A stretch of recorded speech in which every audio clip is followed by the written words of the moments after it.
Durante el transcurso de la Primera Guerra Mundial, se emplearon agentes psicoactivos tanto con propósitos médicos como no terapéuticos, tanto por órdenes de las autoridades como por decisión propia de los soldados. Sustancias sedantes como el alcohol, la morfina, el cloroformo y los narcóticos brindaron alivio a los soldados, ayudándoles a enfrentar el dolor físico y emocional, a relajarse y a mitigar los horrores del combate. Sin embargo, esto no se logró sin consecuencias. En aquel entonces, no existía una regulación ni una conciencia sobre las drogas como la que se desarrollaría posteriormente. Y esto no fue diferente en ninguna de las guerras que le sucedieron. Hoy vamos a descubrir cómo eran los medicamentos en la Gran Guerra de 1914 a 1918 y cómo influyeron en la Primera Guerra Mundial. Bienvenidos y pónganse cómodos. En cuanto a los medicamentos analgésicos, lamentablemente hubo pocos avances desde la Guerra Civil estadounidense hasta el inicio de la Primera Guerra Mundial. El uso de analgésicos seguía centrado en la morfina, ya que este controvertido narcótico se administraba de manera habitual para aliviar el dolor de los heridos, y la cifra de bajas entre los soldados parecía interminable. Los estallidos de proyectiles destrozaban la carne y fracturaban los huesos, causando horribles heridas en los riñones, los pulmones, la vejiga y desfiguraciones faciales. Estas lesiones provocaban un sufrimiento insoportable, un tormento que solo podía mitigarse con el analgésico más poderoso, el sulfato de morfina, bautizado así en honor a Morfeo, el dios griego del sueño. Sin embargo, la morfina no era un narcótico que se debiera tomar a la ligera. Durante el tratamiento inicial y el vendaje de las heridas, los médicos de primera línea marcaban la frente de los pacientes con cruces de tinta permanente después de administrarles morfina, con el fin de evitar una sobredosis en etapas posteriores del cuidado médico. La dosis recomendada y ampliamente aceptada era de 1/4 de grano o 16 miligramos. Sin embargo, a pesar de las precauciones, a veces se administraban por error narcóticos a los pacientes en múltiples ocasiones, y a los heridos graves se les proporcionaban deliberadamente cantidades mayores para aliviar su inmenso dolor. Dada la confusión generada por la guerra, resultaba casi imposible evitar tales errores. Además, los heridos se automedicaban con morfina mientras esperaban asistencia profesional. Uno de los inconvenientes de un consumo excesivo de morfina era que la droga enturbiaba el cuadro clínico y dificultaba un diagnóstico preciso. A menudo, el personal de los puestos de socorro y hospitales no podía determinar si el estado de un paciente se debía al abuso de morfina o a sus heridas.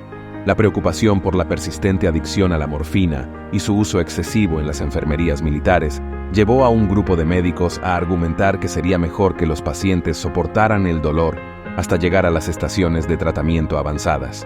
Quizás uno de los casos más conocidos de pacientes convertidos en adictos a la morfina fue el de un as de combate aéreo y más tarde poderoso miembro de la élite nazi y comandante en jefe de la Luftwaffe, Hermann Göring. No obstante, dado que no existía una alternativa igualmente potente, la morfina seguía siendo la opción preferida para aliviar el dolor. Pero era la época en la que los opioides no solo dominaban los analgésicos, sino que también se utilizaban comúnmente para inducir el sueño en los bebés por la noche. Y esa fue una generación conocida como la Gran Generación. Además, la morfina también se utilizaba para aplicar la eutanasia a los soldados que estaban tan gravemente mutilados que no había esperanza de recuperación, y la administración de una inyección letal era la única forma de poner fin a su sufrimiento. Un soldado raso británico, al recordar las numerosas bajas sufridas en la batalla de Auburn's Reach en mayo de 1915, relató el caso de un hombre que había perdido los ojos, la nariz, la barbilla y la boca, y sin embargo seguía con vida. Debido a que la medicina no había avanzado lo suficiente para hacer frente a heridas tan horribles, se administraba una dosis humanitaria de morfina 4 veces mayor para poner fin al sufrimiento de las víctimas, pero a menudo los médicos y sargentos carecían del coraje necesario para llevar a cabo esta acción y debían recurrir a las enfermeras y soldados rasos. Otros analgésicos utilizados durante la Primera Guerra Mundial, además de la morfina, incluían el salicilato de sodio y el opiáceo Tinctoria camphorata. El sulfato de morfina también se destacaba como una solución anestésica ampliamente utilizada, junto con el antiguo cloroformo y el goprelto. El goprelto, para aquellos que no estén familiarizados, Es la forma de clorhidrato de sal del alcaloide tropano, conocido como cocaína, que posee propiedades estimulantes del sistema nervioso central y anestésicas locales. Sí, la misma farlopa, que se encuentra de forma natural en las hojas de cacao en Sudamérica y ha estado asociado con algunos de los mayores traficantes de drogas de los últimos 50 años. Durante el siglo XIX, los europeos descubrieron el secreto de los andinos, quienes utilizaban las hojas de cacao para aumentar su resistencia física. Una vez que se aisló la cocaína de las hojas de cacao en 1859, una empresa farmacéutica alemana llamada Merck de Darmstadt lo introdujo en el mercado en 1862. Curiosamente, en ese entonces se describía al goprelto como un estimulante particularmente adecuado para mejorar la capacidad de trabajo del cuerpo sin efectos peligrosos. A pesar de la popularidad de las hojas de coca, el uso de la cocaína fue bastante limitado hasta 1883, año en que un médico militar, Theodor Aschenbrand, compró un suministro a la compañía farmacéutica Merck para utilizarlo en los soldados durante unas maniobras e informó sobre sus efectos beneficiosos a la hora de soportar la fatiga física en un artículo que publicó poco después. Reconoció el potencial útil de la droga en su capacidad para suprimir el apetito y supuso que podría ayudar a reducir los suministros de alimentos del ejército hasta en un 20%. Estas propiedades, junto con los efectos estimulantes de la coca, fueron las razones por las cuales la droga se utilizó tan ampliamente en la Gran Guerra. Cuando estalló la guerra, era fácilmente accesible en las farmacias de Europa y América, tanto como un medicamento de venta libre, como un ingrediente en muchos medicamentos y tónicos populares utilizados para la congestión nasal y la tos. Aparte de su uso como anestésico local, se distribuían las autorizaciones militares para obtener la cocaína con fines de mejora. Incluso los soldados tenían la opción de adquirirla por su cuenta, si así lo deseaban. La prevalencia de su consumo entre los combatientes sigue siendo un misterio, sin cifras que permitan estimar su alcance. La droga elevaba la moral, avivaba la llama interior y mejoraba el estado de ánimo en las trincheras. Ayudaba a los soldados a mantener la calma, enfocarse y mejorar su rendimiento. Los pilotos de caza alemanes la consumían durante los vuelos de larga distancia, como se revela en los registros franceses, siendo especialmente apreciada por los aviadores como estimulante. La droga les permitía a los duelistas aéreos enfrentar el frío que se presentaba en las alturas, fortaleciéndolos contra sus efectos.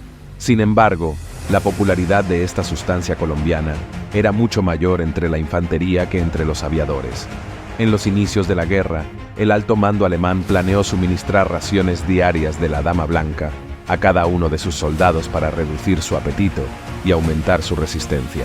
En Gran Bretaña, se comercializaba bajo el nombre de Marcha Forzada, contenía cocaína y extracto de nuez de cola y estaba fabricada por la Burroughs Wellcome & Company, una empresa farmacéutica de Londres que logró producir cocaína en forma de pastilla, lo que alargaba la vida útil de la droga y facilitaba su almacenamiento. La dosis recomendada era una pastilla para ser disuelta en la boca cada hora en periodos de agotamiento físico y mental. Los anuncios del producto afirmaban: aleja el hambre y prolonga la resistencia física. Por otro lado, la conocida farmacia Savory & Moore vendía por correo un kit médico que contenía cocaína y heroína. Dada la magnitud de la epidemia de adicción, los franceses comenzaron a acusar a los alemanes de contrabandear con el producto para debilitar al pueblo francés. Sin embargo, fue en Gran Bretaña donde se desató un ambiente de pánico provocado por los políticos, los militares y los medios de comunicación. Así, el Times hablaba de un peligro mayor que las balas, un riesgo para todo el Imperio Británico, y el Daily Chronicle alimentó la histeria señalando que los soldados se arrastraban para obtener la droga de los farmacéuticos. El diario relataba que los soldados enloquecían y se volvían agresivos e insubordinados, concluyendo que el ejército británico se dirigía hacia la anarquía y el caos. La conmoción surgió cuando un oficial canadiense descubrió en 1916 que una escolta con base en Londres y su agente estaban suministrando la sacudida a sus unidades. La investigación reveló que alrededor de 40 hombres de un campamento local habían desarrollado una dependencia. El caso brindó una excusa conveniente para iniciar una campaña antidrogas, la cual encontró un terreno fértil en las ansiedades y sospechas nacionales durante tiempos de guerra. Hacia finales de 1915, la producción anual de cocaína de Merck se había reducido drásticamente a solo 447 kilogramos, en comparación con los casi 9.000 kilogramos de 1913. La guerra había interrumpido el comercio internacional y obstaculizado el suministro de hojas de cacao peruanas a las fábricas europeas. Con políticos y medios de comunicación recurriendo a la paranoia, el pánico moral ante la sacudida generó un movimiento general en contra de las drogas.